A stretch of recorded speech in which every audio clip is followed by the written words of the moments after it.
JEE main 2026 phase 1 January 23 morning ഷിഫ്റ്റിലെ questions ആണ്. 18ാമത്തെ ചോദ്യം നോക്കാം. നല്ലൊരു ചോദ്യമാണ്.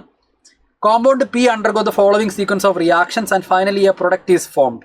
ഇതാണ് നമ്മുടെ ഫൈനലി ഉണ്ടായ പ്രൊഡക്റ്റ്. സൈക്ലോഹെക്സൈൻ കാർബൈലമൈൻ ആണ് ഉണ്ടായിരിക്കുന്നത്. അപ്പോൾ ഈ പ്രൊഡക്റ്റ് ഉണ്ടാകണമെങ്കിൽ സ്റ്റാർട്ടിംഗ് റിയാക്ടറിൽ P എന്തായിരിക്കണം നോക്കുക. ഐസോസയനൈഡ് അല്ലെങ്കിൽ കാർബൈലമൈൻ ഉണ്ടാകുന്നത് കാർബൈലമൈൻ റിയാക്ഷൻ വഴിയാണ്. നമുക്കിത് കൊടുത്തിട്ടുണ്ട്. അപ്പോൾ കാർബൈലമൈൻ റിയാക്ഷൻ നടക്കുന്നത് ഒരു അമൈൻ്റെ മുകളിലാണ്. അപ്പോൾ ഇതിന് മുൻപുണ്ടായിരുന്ന ആളൊരു അമൈന എന്ന് വെച്ചാൽ ഇവിടെ ഒരു NH2 ആയിരുന്നു.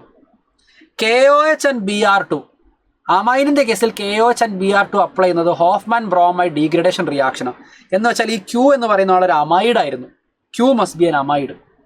എന്തോ ഒരു സാധനത്തെ അമോണിയ ആയിട്ട് ട്രീറ്റ് ചെയ്ത് ഹീറ്റ് ചെയ്യുമ്പോഴാണ് അമൈഡ് ഉണ്ടാവുന്നതെങ്കിൽ P must be a carboxylic acid.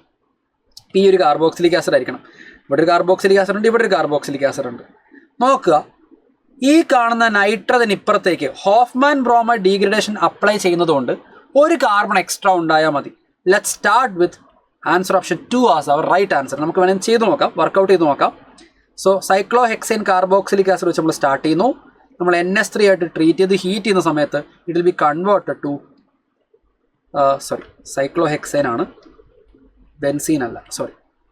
Okay, ഇവിടെ നമുക്ക് ഉണ്ടാവുക സൈക്ലോഹെക്സൈൻ കാർബോക്സമൈഡ് ആയിരിക്കും നമുക്ക് Q ആയിട്ട് ഉണ്ടാവുക. ഇയാളെ ഞാൻ ഹോഫ്മാൻ ബ്രോമൈഡ് ഡീഗ്രഡേഷൻ റിയാക്ഷന് വിധേയമാക്കുന്നു. അപ്പോൾ ഇയാൾ എന്തായി മാറും? അമൈനായി മാറും. It will be converted to amine, സൈക്ലോഹെക്സനമൈനായി മാറുന്നു. ശേഷം chloroform and KOH in alcoholic medium treat ചെയ്യുന്ന സമയത്ത് അയാൾ ഫൈനലി കാർബൈലമൈനായി മാറുന്നു. അപ്പോൾ നമ്മുടെ സ്റ്റാർട്ടിംഗ് റിയാക്ടൻ്റ് ആരാ? സൈക്ലോഹെക്സൈൻ കാർബോക്സിലിക് ആസിഡ് ആണ് നമ്മുടെ right answer. Answer option is 2. നമുക്കറിയാം ഇത് ചാപ്റ്റർ അമൈൻസിലെ ചോദ്യമാണ്. അമൈൻസിൻ്റെ പല ടോപ്പിക്കുകൾ ഇവിടെ ഇൻവോൾവ് ആണ്.